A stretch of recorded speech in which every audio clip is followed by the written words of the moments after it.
Olá você, muito bom dia. Está no ar a primeira edição do Mister Mengão, o seu telejornal com as notícias do mais querido do Brasil. Rumo ao bi, Flamengo vence Danúbio do Uruguai e decide Libertadores Sub-20 contra o Palmeiras. José Boto recebe contato e topa vender meio-campista Alan para tricampeão da Libertadores. Excelente notícia para a nação rubro-negra. CBF debate novas propostas para a disputa do Brasileirão 2027. Essas e outras você confere agora. Fica comigo até o final, porque aqui tem muito mais Flamengo para você.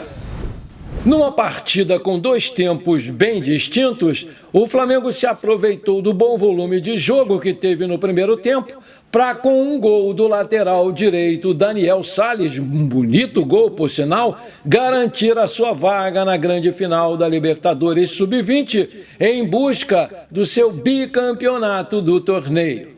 O adversário da final vai ser o Palmeiras, que também venceu o Belgrado da Argentina por 2-0 na outra semifinal.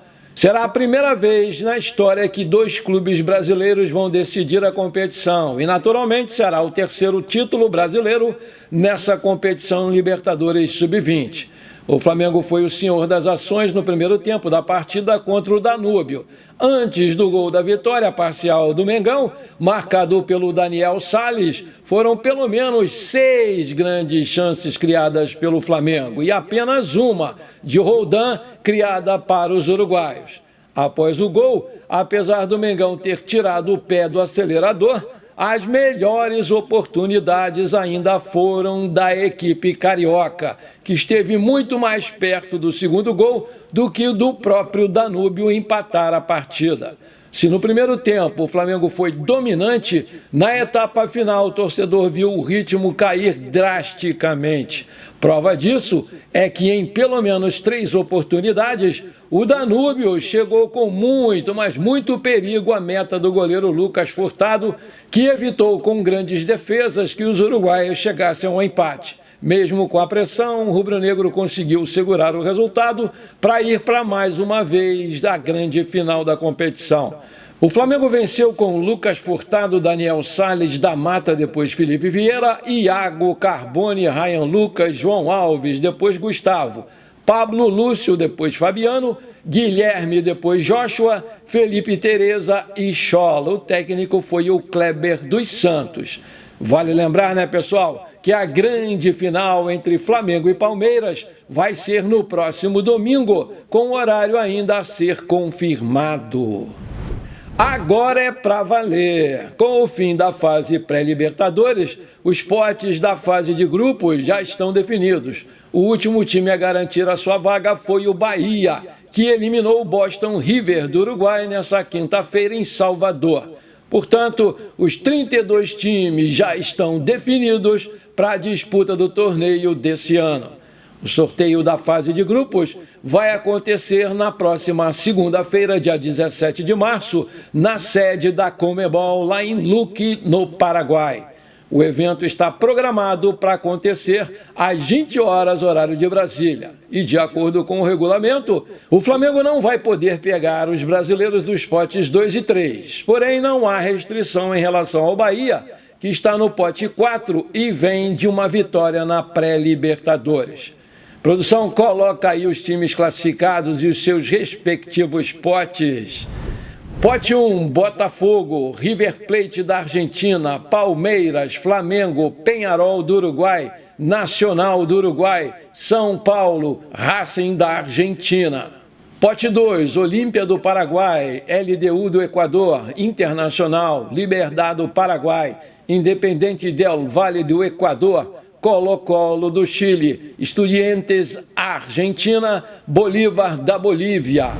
Pote 3, Atlético Nacional da Colômbia, Vélez Sarsfield da Argentina, Fortaleza, Sporting Cristal do Peru, Universitário do Peru, Talleres da Argentina, Deportivo Táchira da Venezuela e Universidade do Chile. Pote 4, Carabobo da Venezuela, Atlético Bucaramanga da Colômbia, Central Córdoba da Argentina, San Antônio Bulu Bulu da Bolívia, Cerro Porteño do Paraguai, Aliança Lima do Peru, Barcelona do Equador e Bahia do Brasil. Nos últimos 4 mata-matas da pré-Libertadores, poucas surpresas. O Cerro Porteño eliminou com tranquilidade o Melgar do Peru. Já o Alianza Lima, de Paulo Guerreiro e Miguel Trauco, ex-jogadores do Flamengo, tirou o Deportes Iquique do Chile. Nos Jogos Brasileiros, o Corinthians caiu para o Barcelona de Guayaquil, do Equador,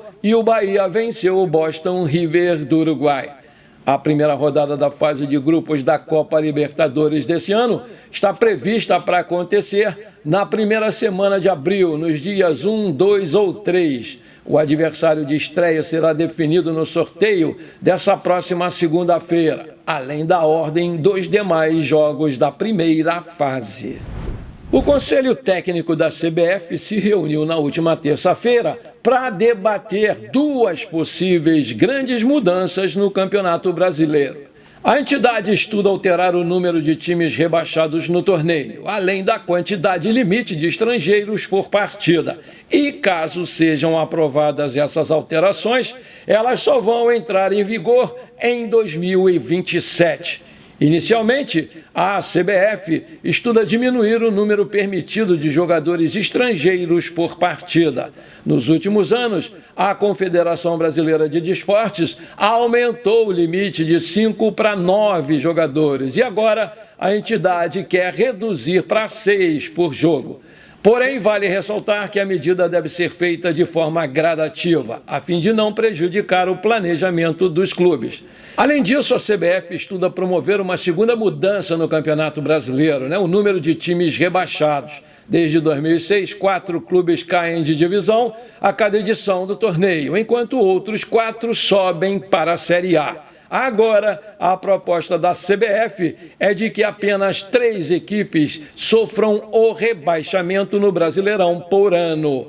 Por outro lado, todas as medidas debatidas pela CBF podem ir por água abaixo porque os clubes do futebol brasileiro, através da Libra e da Liga Forte União, a LFU, possuem negociações em andamento para assumir a organização do Brasileirão a partir de 2027. Excluindo o controle da CBF do torneio. Além disso, é muito importante ressaltar que, caso a ideia se concretize, vai ser o primeiro campeonato nacional sem a participação da nossa querida CBF.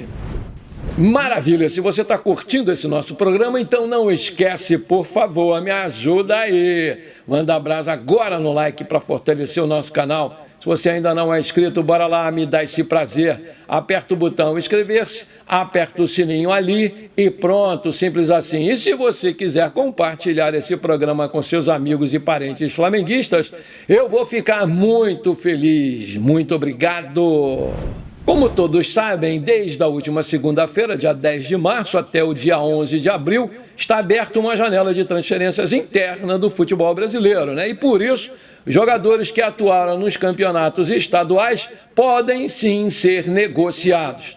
De acordo com informações do portal Bola VIP Brasil, o volante Alan pode ser mais um nome do Flamengo a sair, porque nos bastidores foi dito que o diretor de futebol José Boto já teria recebido um contato para vender o jogador, que chegou ao Flamengo a pedido do ex-técnico, Jorge Sampaoli, vindo do Atlético Mineiro.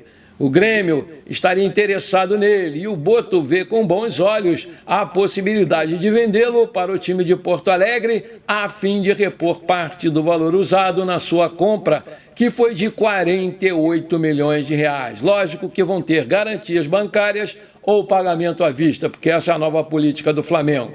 Dentro do elenco, mais jogadores podem sair ainda nessa janela de transferências, como é o caso dos jovens Lohan, Caio Garcia e Zé Wellington, e o experiente também zagueiro Pablo. Vale lembrar que o Alan tem 28 anos completados agora no dia 3 desse mês. É um volante canhoto que mede 1,72 de altura. Ele pode jogar também de meia central. Ele está no Flamengo desde julho de 2023 e tem contrato por aqui até 31/12/2027. E o seu passe está avaliado pelo site Transfer Market em 5 milhões de euros. Excelente notícia! O chileno Éric Pulgar tem tudo mesmo para renovar e permanecer no Rio de Janeiro por mais 3 anos. Depois de desavenças com a antiga gestão do Rodolfo Landim, o camisa 5 parece mesmo ter chegado a um denominador comum para renovar o seu contrato com o mais querido. O seu empresário chegou nessa quinta-feira ao Rio de Janeiro para se reunir com o José Boto e tratar dessa renovação de contrato. O encontro está previsto para acontecer hoje, sexta-feira, dia 14 de março. De acordo com o jornalista Diogo Dantas, do jornal O Globo, as partes finalmente concordaram sobre os detalhes desse novo contrato. Ele vai ser válido até dezembro de 2028, incluindo salários, passa de 600 para 1 milhão, luvas e a multa rescisória. Esse último detalhe aí é que travava ainda um acordo decisivo entre o procurador do Pulgar e o Flamengo.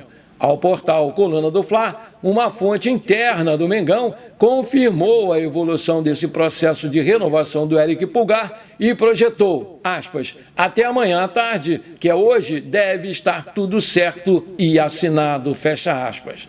Na atual temporada, o Pulgar entrou em campo 9 vezes pelo Flamengo. Foi titular em 8 dessas partidas, informa o site Gol. O volante ficou de fora de apenas 2 jogos. Ele foi preservado pelo Felipe Luiz. Vale destacar que o volante foi a principal ausência na convocação da seleção chilena para as eliminatórias da Copa do Mundo de 2026.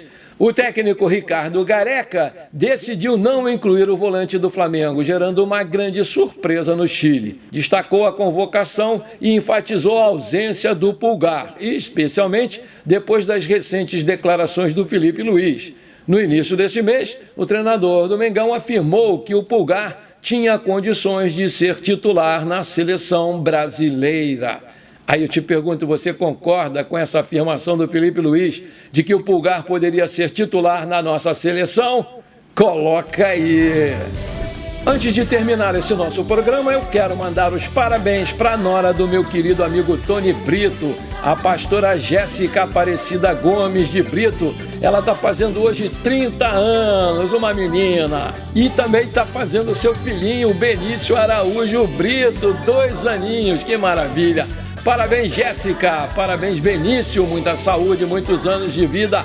Tudo de bom para vocês, meus queridos. Comemorem bastante o seu dia com o vovô Tony e vê se não esquece de mandar um pedaço desse bolo aí para mim. Parabéns, Jéssica. Parabéns, Benício. Tamo juntos, meus queridos. Bom, por enquanto foi isso, eu espero que você tenha gostado do nosso programa. Muito obrigado de coração por você ter ficado comigo até aqui. Um grande abraço e bora ser feliz. Pra cima deles, Mengão!